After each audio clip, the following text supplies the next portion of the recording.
This morning's brief chat is going to be around AI in the workplace, okay? And it's as your assistant, not your replacement, okay? Now, this isn't going to be a sales pitch, okay? Plenty of EBS salespeople in the room, and it's not going to be a deep, boring technical dive into large language models and so on, because I don't want anything to fall asleep. Instead, what I'm going to focus on is just how EBS have adopted AI in its simplest form and how we think that will benefit you as well as our customers. So first of all, just a quick show of hands. Who has heard that AI is going to replace us all?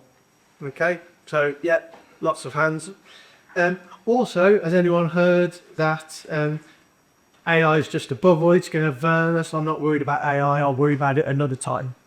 Okay, so again, a few hands going up there. Now, everyone in this room, I'm sure, knows what AI can do. It can be anything like a quick chat with ChatGPT, feed it some recipe ingredients, and it will create a recipe for you. Okay, so here's nice pea and bacon pasta, I think it is.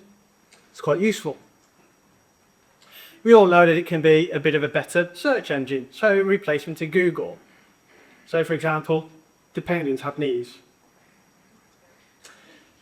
We all know that AI can generate images as well. So here we've got caricatures. You see a lot of EBS marketing. Okay, another good example, no need to have marketing people come up with images. You can just put a prompt into your AI model and it will generate those images for you. You'll also notice that with AI, you can create little videos. Now, that particular video was just created by taking a photograph of a Lego man and then Nick generating the video for you. That's shared on a Monday morning, and that's me on Friday afternoon. I'll let you decide whether that is actually AI generated or not. So, just coming back to where Microsoft's Copilot can fit in with your business. We like to see Copilot as an AI tool that sits alongside tools you're already using. So things like Outlook for your emails, okay, Teams for your communications, calendars, and so on. Word, Excel, all of your productivity tools, Copilot is built into that. We find that the best way of positioning Copilot within a business is as an assistant, okay, so to help your members of staff, okay. What we also find and try to promote is it doesn't replace judgment. So just because somebody's put a prompt in and Copilot's given your member of staff an answer, we do recommend they do check that over. Does it fit with the business? I like to describe it as a junior assistant, one that can read 40 emails a lot quicker than you, but it doesn't know the business better than you. Okay, so use that information to be more productive.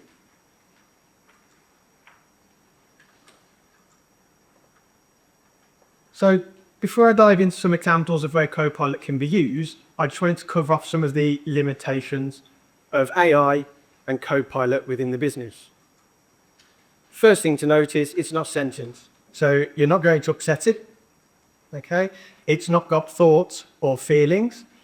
That said, a lot of modern AI models, looking at Grok, you can obviously have different modes, and these can have different personalities and intonation as well. But all of this is programmed into the AI. Okay, it's not the AI itself that's going to come across as heartbroken when you accept it on a Friday afternoon. Now, Copilot isn't necessarily autonomous, so it's not going to make decisions for you. Okay, it's going to assist decision making. Okay, it can gather information and allow you to then use that information to do something with it. Now, actually, since I've created this slide deck, it was only about a week and a half ago that Microsoft announced something called Microsoft Scout, which is a new product that they're trying, which is actually Copilot, but with automation built in behind the scenes. So already we can see how quickly all of this AI is continuing to develop. Copilot isn't stealing your data. Okay, Copilot is built into your environment. So just like your SharePoint sites where you've got access to information across your environment, Copilot can read and access that information as well. You're not having to send your information off to ChatGPT or upload information to Claude. Okay, it's built into your Microsoft environment in the business. And an important thing to note as well is it's not making those strategic decisions for you. So that's still your managers, your team leaders, okay, right down to your staff. They will use these tools to become more productive rather than replacing them and have AI make that decision for you. Now, it's worth noting, I often get asked or comments are raised in the office, I don't want to use Copilot, I use ChatGPT. Now, there are many different alternatives available, okay? My focus today is on Microsoft Copilot, but just to go around some of the popular ones out there, people do use ChatGPT, excellent AI models behind it, excellent for ideas, explanations, and general questions.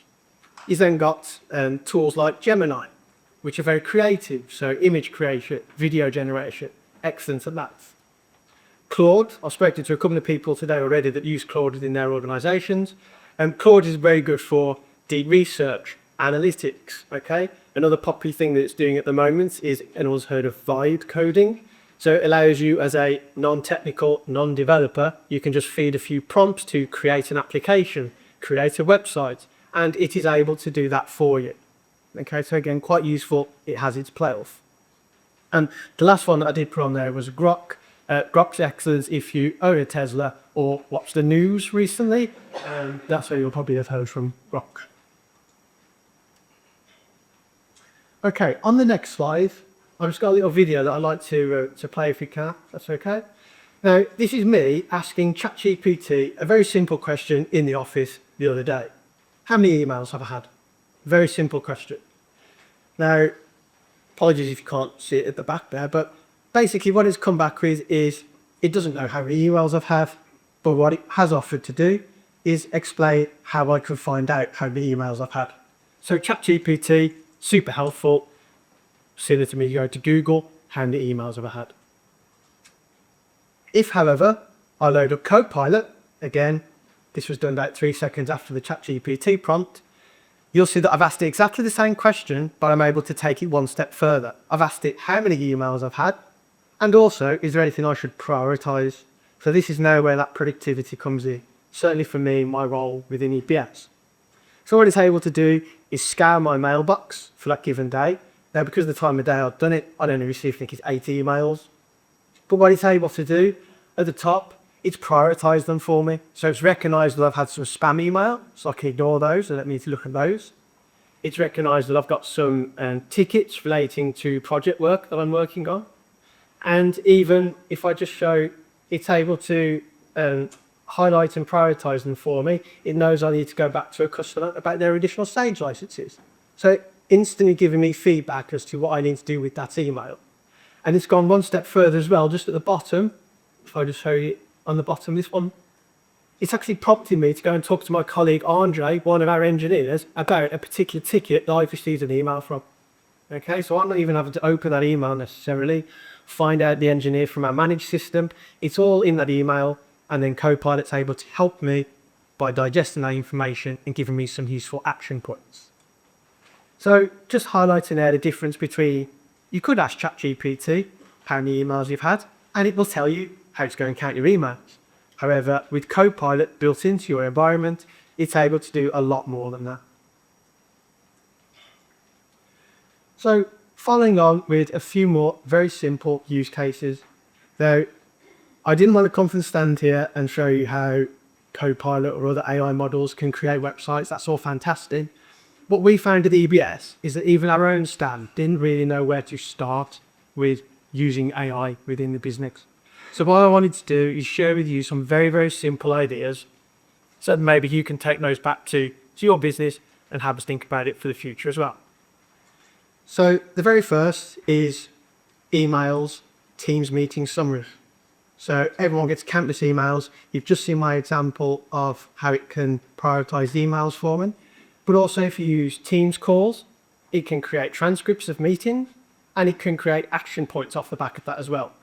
So again, with my role at EBS, I sit a lot of the cross-departmental meetings and I can get to the end of that meeting, look at a transcript and it will actually give me advice and guidance as to what I should do next off the back of that meeting. Very useful. It's excellent at analysing data. So Richard Bates probably won't mind me mentioning this, but when he's sharing his sales reports and these nice big spreadsheets, his fancy charts and graphs, and they don't mean much to me, but quick chat with Copilot built into Excel, and it's able to analyse that data, and it can help me understand why one figure is increasing over another, or what the difference was between one month and the next. For our sales and account management colleagues, it's really useful. So again, you can ask it to go back through previous notes, look at tickets. Are there any recurring issues that might need to be addressed with that customer when you're out on site with them? Likewise, when they come back from that meeting can be transcribed, and then it can create follow-up points as well. A couple of more niche functions of Copilot. Copilot coaching. So you can actually load up an email in Outlook, and you can compose your formal response as you would. But there's actually Copilot coaching built in, whereas it can read that email that you've composed, and it can make suggestions.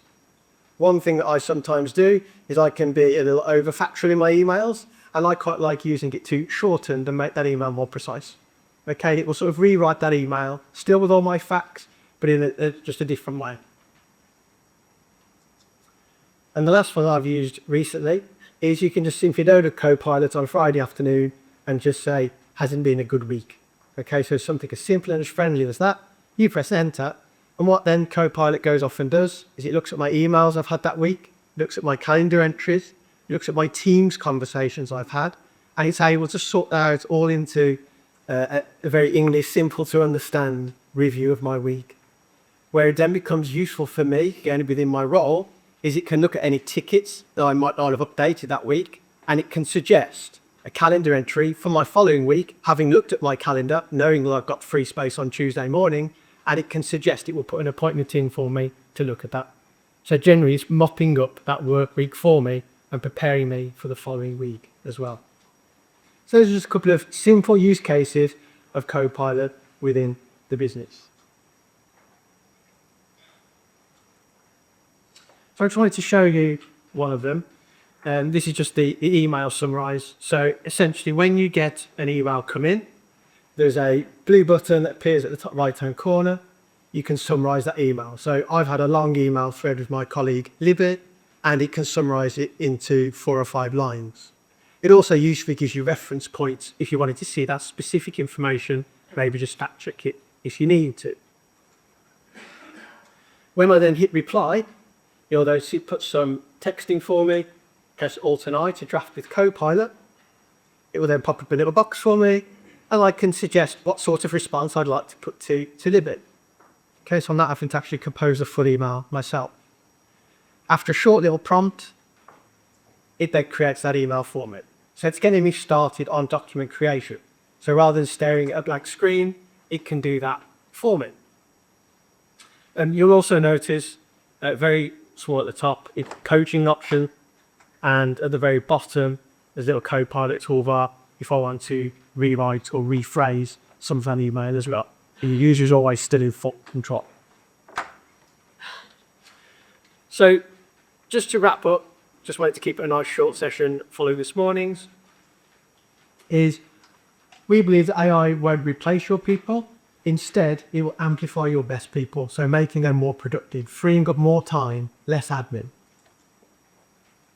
We see Copilot as a co-pilot, not an autopilot. It's not going to suddenly come in one day and have everything sorted for you. You don't have to check, put your feet up and have coffee all day. A question that I like to put is, instead of how can we use AI, is to start off by looking at what wastes time within your business. Again, certainly with the colleagues I work with in our department, and we can look at those time wasting sections, writing long emails, assessing information that's been sent in, and we can use Copilot to improve and speed up that process. With regards to availability, there is a free Copilot which acts just like ChatGPT, so you can ask it a question and it will give you the best response that it can. But again, I did say this wasn't a sale, so bear with me. I think it's about £20, somebody will correct me on this, per user per month for a license. But essentially, if you have the Copilot's Pro license, that's when it then has access to all of your emails, your Teams conversations, essentially your Microsoft ecosystem within the business. What that means is with that small cost per user per month, actually the return on investment, because of the time that you're saving by just not having to, again, simply stare at a blank piece of paper and get started, or analyze that data, create quick summaries, soon pays itself very quickly. And because AI, again, big buzzword around, new for EBS as well, new for a lot about customers, we've created a mailbox, ai@ebs.tech, and we'd welcome to start that conversation with you. So if you drop us an email, okay, we'll have a look, we can reach out, and we can have a chat about how AI could fit in with your workplace as well.